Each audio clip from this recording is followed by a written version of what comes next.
안녕하세요.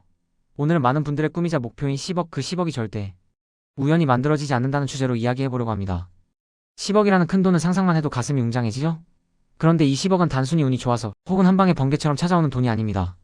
철저한 계획과 꾸준한 노력, 그리고 올바른 투자 습관이 만들어내는 결과물이라고 할 수 있습니다. 부자가 되는 길은 좁고 험하지만 그 길을 걷는 사람만이 10억이라는 목표를 달성할 수 있습니다. 먼저 여러분은 10억을 만들기 위해 어떤 준비를 하고 계신가요? 혹시 나는 투자에 소질이 없어, 나는 돈 벌 복이 없나봐 같은 생각으로 시작부터 포기하고 있지는 않으신가요? 10억 만들기는 생각보다 훨씬 현실적이고 구체적인 노력으로 가능합니다. 우리 함께 그 방법을 하나씩 파헤쳐 봅시다. 가장 중요한 첫걸음은 바로 시드머니를 만드는 겁니다. 든든한 시드머니가 있어야 투자의 씨앗을 심을 수 있겠죠? 시드머니를 모으려면 먼저 내 돈이 어디로 새고 있는지부터 알아야 합니다. 혹시요? 내 월급 다 어디 갔지? 하고 통장을 들여다볼 때마다 깜짝 놀라는 분들 계신가요? 월 지출 내역을 꼼꼼히 정리해보세요. 고정 지출과 변동 지출을 파악하고 불필요한 지출은 과감하게 줄여야 합니다. 예를 들어 매일 마시는 카페 커피를 줄이고 집에서 직접 내려 마신다거나 배달 음식 대신 직접 요리하는 습관을 들이는 거죠. 이런 작은 습관들이 모여 생각보다 큰 금액을 절약할 수 있습니다. 미니멀 예산을 실천해서 한 달 생활비를 6,070만 원으로 설정해보는 것도 좋은 방법입니다. 처음엔 쉽지 않겠지만 10억이라는 목표를 생각하면 충분히 해낼 수 있을 거예요. 또한 통장 분리는 필수입니다. 생활비 통장과 저축투자용 통장을 따로 관리해서 목적에 맞게 돈을 쓰는 습관을 들여야 합니다. 가계부 앱을 활용하는 것도 매우 효과적입니다.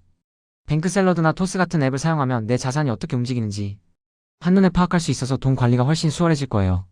이런 습관들이 쌓여 튼튼한 시드머니를 만들 수 있습니다. 10억 만들기 그 첫 단추는 바로 이 꾸준한 저축 습관이라는 점 꼭 기억해주세요. 시드머니가 어느 정도 모였다면 이제 투자를 통해 자산을 성장시켜야 합니다. 10억이라는 목표를 달성하기 위해서는 단순히 저축만으로는 부족합니다. 하지만 투자는 위험하다고요?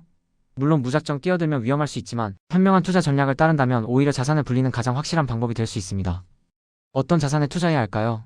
최근에 가격이 많이 하락한 자산에 관심을 가져보세요. 위기는 곧 기회라는 말이 있잖아요?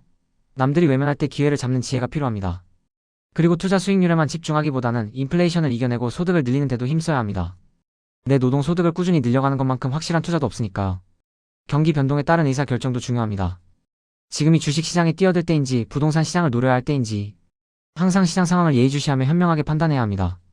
여기서 제가 한 가지 팁을 드리자면 입지가 좋은 소형 아파트에 내 집 마련을 하는 것도 좋은 자산 성장 전략이 될 수 있습니다. 소형 아파트는 대개 입지가 좋은 곳에 위치해 있기 때문에 상대적으로 가격 상승 여력이 더 클 수 있습니다. 10억 만들기 그냥 되는 게 아니죠? 구체적인 목표를 세우는 것도 중요합니다. 10억 만들기라는 목표를 막연하게 두는 것보다 10년 안에 10억 모으기처럼 기간을 설정하면 더 구체적인 계획을 세울 수 있습니다. 예를 들어 월 100만 원을 투자해서 10년 안에 10억을 모으려면 연 평균 28%의 수익률이 필요합니다. 초기 자본이 4천만 원 정도 있다면 매달 40만 원을 투자하고 연 25%의 수익률을 올리면 10년 안에 10억을 돌파할 수도 있습니다. 여기서 중요한 점은 꾸준함입니다. 투자는 단거리 경주가 아니라 마라톤입니다. 수익률을 계속 유지하고 장기간 투자를 이어가는 것이 핵심입니다. 세상이 흔들릴 때마다 일희일비하지 말고 흔들리지 않는 멘탈로 지속적인 투자를 해야 합니다. 멘탈이 강한 사람만이 10억이라는 목표에 도달할 수 있습니다. 이 과정에서 분명 어려움이 따르겠지만 10억이라는 주제 키워드를 항상 머릿속에 상기하며 나아가야 합니다. 여러분, 10억이라는 돈은 한국 상위 10% 안에 들어야 가질 수 있는 자산입니다. 결코 쉬운 목표가 아니죠. 하지만 불가능한 목표도 아닙니다. 꾸준함, 인내심, 그리고 올바른 지식으로 무장한다면 여러분도 충분히 해낼 수 있습니다. 20년 동안 매월 400만 원씩 저축한다면 10억 자산을 만들 수 있다는 연구 결과도 있습니다. 물론 현실적으로 쉽지 않은 금액일 수 있지만 그만큼 꾸준한 노력이 필요하다는 것을 보여줍니다. 투자에 있어서 루틴은 정말 중요합니다. 매일 정해진 시간에 시장을 확인하고 공부하고 투자 원칙을 지키는 루틴이 있다면 실패할 틈이 없습니다. 루틴이 없는 사람은 예측 불가능하지만 루틴이 있는 사람은 신뢰를 얻고 결국 성공으로 나아갑니다. JYP 박진영 씨도 이런 말을 했죠. 같은 걸 매일 하는 건 지겹다. 근데 지겨운 걸 매일 이겨낸 사람이 결국 성공한다. 공부, 운동, 독서 다 지겨운 일들이지만 그것을 10년, 20년씩 꾸준히 한 사람만이 정상에 오릅니다. 투자도 마찬가지입니다. 장기적으로 우상 향하는 자산을 꾸준히 모아가며 지겨운 반복을 견뎌내고 리스크를 시간에 녹여 수익으로 바꾸는 건 이게 바로 10억 만들기의 진짜 성공 루트입니다. 우리 투자 여정은 마치 농부가 씨앗을 뿌리는 것과 같습니다. 성실한 농부는 길가에, 돌밭에, 가시덤불에 씨앗이 떨어져도 상관없이 계속 씨앗을 뿌립니다. 왜냐하면 비옥한 땅에 떨어진 몇몇 씨앗들이 수백 배의 결실을 맺는다는 것을 알기 때문이죠. 우리의 투자도 마찬가지입니다. 여러 곳에 꾸준히 씨앗을 뿌리다 보면 어느 순간 그 씨앗들이 자라나 10억이라는 큰 나무를 만들어줄 겁니다. 그렇다면 우리는 어떤 씨앗을 뿌려야 할까요? 나만의 루틴, 지속 가능한 투자 전략, 그리고 예측 가능한 추진력을 가지고 꾸준히 전진해야 합니다. 이 모든 것을 실행에 옮기기 위한 첫걸음은 바로 끝까지 살아남는 것입니다.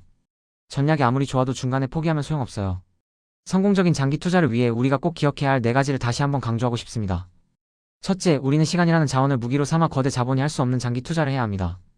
둘째, 내가 중간에 변심하지 않도록 강력한 마인드셋을 구축해야 합니다. 흔들리지 않는 강한 심장이 필요합니다. 셋째, 인생의 희로애락 이벤트를 예측해서 각 시점에 맞는 투자 기간과 전략을 정해야 합니다. 결혼, 자녀 교육, 은퇴 등 중요한 이벤트에 맞춰 계획을 세우는 것이죠. 넷째, 예측할 수 없는 리스크에 대비해 속성이 다른 자산 23개로 분산 투자해야 합니다. 한 바구니에 모든 달걀을 담지 않는다는 마음으로요. 제가 비트코인, 테슬라 주식 그리고 서울 부동산에 함께 투자하는 이유도 바로 여기에 있습니다. 부동산은 우리 자산의 든든한 베이스 캠프 역할을 하고 주식과 암호화폐는 스노우픽처럼 더 높은 수익을 향한 도전이 될 수 있습니다. 이 모든 것이 장기 투자라는 정상으로 향하는 여정이죠. 여러분, 10억은 절대 우연히 만들어지지 않습니다. 하지만 여러분의 꾸준한 노력과 현명한 선택으로 충분히 달성할 수 있는 목표입니다. 10억이라는 주제 키워드를 늘 마음속에 품고 오늘부터라도 작은 씨앗을 뿌리는 것을 시작해보세요. 그 씨앗들이 모여 언젠가 여러분에게 10억이라는 큰 결실을 안겨줄 겁니다. 우리 함께 이 긴 여정의 동료로 계속 투자와 루틴을 이어갑시다. 여러분의 성공적인 10억 만들기를 응원합니다. 리스펙합니다.